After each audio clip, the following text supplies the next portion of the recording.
Hello everyone, कैसे हैं आप सब लोग। आई थिंक आप सब लोग पॉजिटिव होंगे, पॉजिटिव सोच रहे होंगे।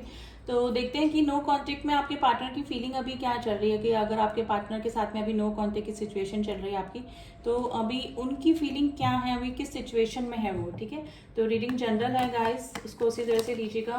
एंड कोई भी इस रीडिंग को देख सकता है, मेल फीमेल सेम जेंडर वाले, आप मैरिड हैं अनमैरिड में, जिस भी पर्सन को दिमाग में रख के आप ये रीडिंग देख रहे हैं, ये रीडिंग उसी से मैच करेगी। चलिए चलिए देखते हैं कि नो कांटेक्ट अगर आप दोनों के बीच में है तो वो भी उनकी स्थिति क्या चल रही है।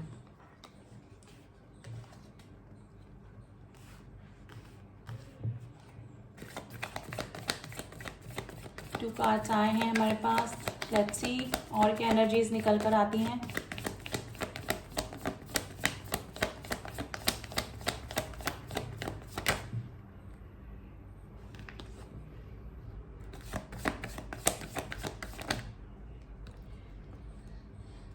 Guys, king of swords and queen of swords pair आया है यहाँ पर। बॉटम ऑफ द डेक आया है, थ्री ऑफ पेंटिकल्स की एनर्जी आई है और थ्री ऑफ वैंड्स की एनर्जी आई है।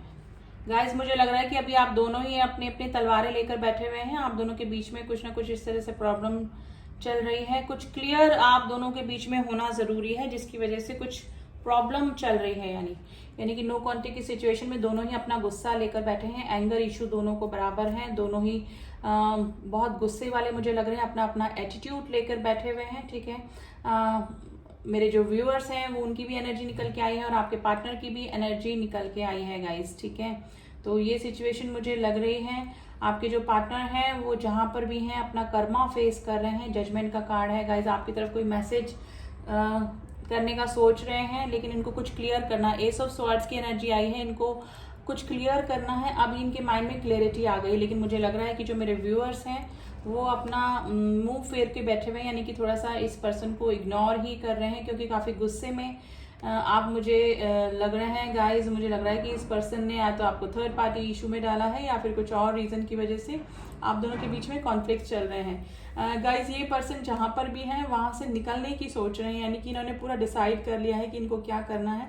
जिस भी रिलेशनशिप में थे, जिस भी सिचुएशन में थे, वहां से निकलने की इनकी प्लानिंग चल रही है। ठीक है, तो ये सिचुएशन मुझे लग रहा है थर्ड पार्टी इशू डेफिनेटली आप दोनों के बीच में हो सकता है।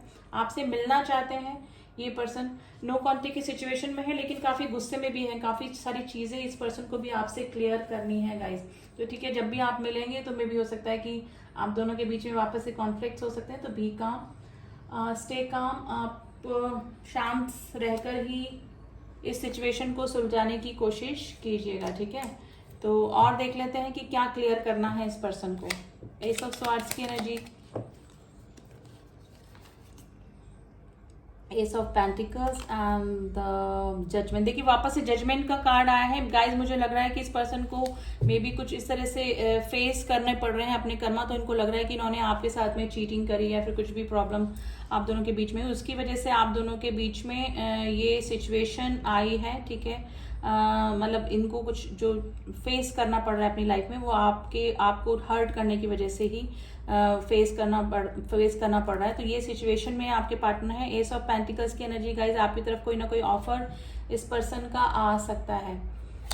क्या प्लानिंग चल रही है। थ्री ऑफ वैंड्स की एनर्जी को क्लियर करते हैं।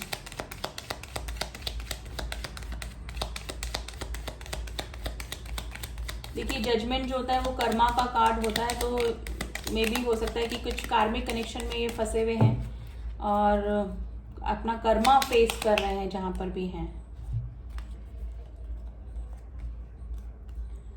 किंग ऑफ स्वॉर्ड, देखिए वापस से किंग ऑफ स्वॉर्ड्स की एनर्जी आई है। The moon, third party issue definitely आप दोनों के बीच में हो सकता है, या तो ये पर्सन ने आपको छोड़कर किसी थर्ड पार्टी को एक्सेप्ट किया, जिसकी वजह से अनफेयर डिसीजन आपके साथ में हुआ और उसका रीजन है कि इनको कर्मा फेस करना पड़ा है। वापस से किंग ऑफ स्वॉर्ड्स की एनर्जी आई है, लेकिन अब इस पर्सन की माइंड में क्लियरिटी आ चुकी कि कौन सही कौन गलत, वो कहाँ गलत थे, आप कहाँ सही थे, आप कहाँ गलत थे, ये कहाँ सही थे।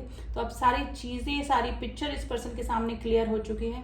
आप दोनों के बीच में किसी थर्ड पर्सन ने डेफिनेटली एंट्री मारी है, जिसके इन्फ्लुएंस की वजह से ये पर्सन और आपके बीच में नो कॉन्टेक्ट की सिचुएशन आई होगी गाइस। ठीक है, स्ट्रेंथ लाने की कोशिश कर रहे हैं अब इस रिलेशनशिप में, कुछ स्टेबिलिटी वाली चीज लाने की कोशिश कर रहे हैं गाइस। 3 ऑफ पेंटिकल्स की एनर्जी क्यों आई है? प्लीज एंजल्स बताइए 3 ऑफ पेंटिकल्स की एनर्जी क्यों आई है? 7 ऑफ स्वॉर्ड्स। गाइज मुझे लग रहा है कि ये जो पर्सन है ना, काफी सारी बातें छुपाई होगी थर्ड पार्टी के बारे में, या तो आपको बताया नहीं होगा, थर्ड पार्टी के टच में है, ये आपको नहीं बताया होगा, ऑलरेडी आपके साथ में रिलेशनशिप में रहे और थर्ड पार्टी को भी एंटरटेन करते रहे, तो ये सिचुएशन रही होगी गाइज। ये सब चीजें आपको अब क्लियर करना चाहते हैं, मे बी कुछ कन्फेस करना चाहते हैं आपसे। 7 ऑफ स्वॉर्ड्स की एनर्जी आई गाइज। इस पर्सन ने काफी स्नीकी बिहेवियर आपके साथ में पहले भी किया होगा और ये बातें भी आपसे काफी छुपाई होगी, जिसका कि रीजन ये हुआ कि आपको शक हुआ और आप लोग नो कॉन्टेक्ट की सिचुएशन में आए। तो थर्ड पार्टी इशू डेफिनेटली आपके बीच में है, लेकिन ये पर्सन जहां पर भी है उस सिचुएशन से निकलना चाहते हैं, जो भी आपकी सिचुएशन है गाइज। और अगर थर्ड पार्टी इशू आपके बीच में नहीं है, अगर फैमिली आप दोनों के बीच में है, तो फैमिली में कोई इस तरह का पर्सन हो सकता है जो कि किंग ऑफ स्वॉर्ड्स या क्वीन ऑफ स्वॉर्ड्स की एनर्जी में है, जो कि नहीं चाहते हैं कि आप दोनों का रिलेशनशिप हो। ठीक है, तो ये स्थिति भी बन रही है गाइज, अगर फैमिली थर्ड पार्टी के रूप में है। तो नो कॉन्टेक्ट की सिचुएशन में अभी यही है कि उनको कुछ क्लियर करना है और मिसिंग एनर्जी में है, अभी आपसे मिलना चाहते हैं। 4 ऑफ वैंड्स की एनर्जी है गाइज।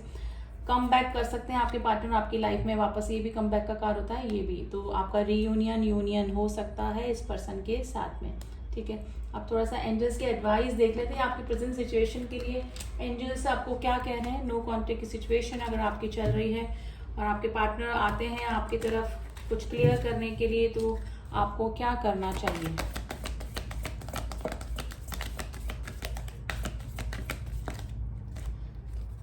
देखिए, कुछ इस तरह का होगा जिसका कि आपने सोचा भी नहीं होगा कि ये पर्सन सडनली आपके सामने आ गया, सडनली इस पर्सन का मैसेज आ गया।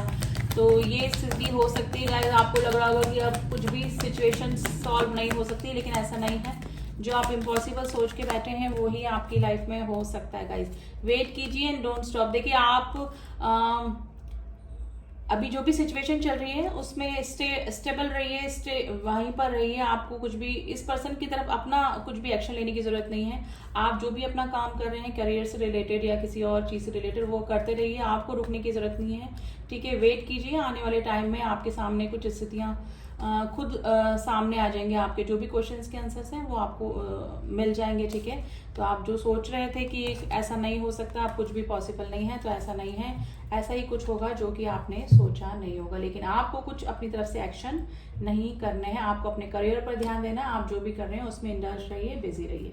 ठीक है, तो ये थी एनर्जीज जो कि निकल कर आई हैं। आप क्लेम कर सकते हैं इस रीडिंग को, पॉजिटिव रीडिंग है काफी। ठीक है, एंड जो न्यू व्यूअर्स हैं please do subscribe my channel अगर मेरे वीडियोस आपको पसंद आते हैं। जिन्होंने भी किया हुआ है उनका थैंक यू सो मच। मिलती हूँ आपसे नेक्स्ट रीडिंग में, तब तक के लिए ओम साई राम, ओम नमः शिवाय।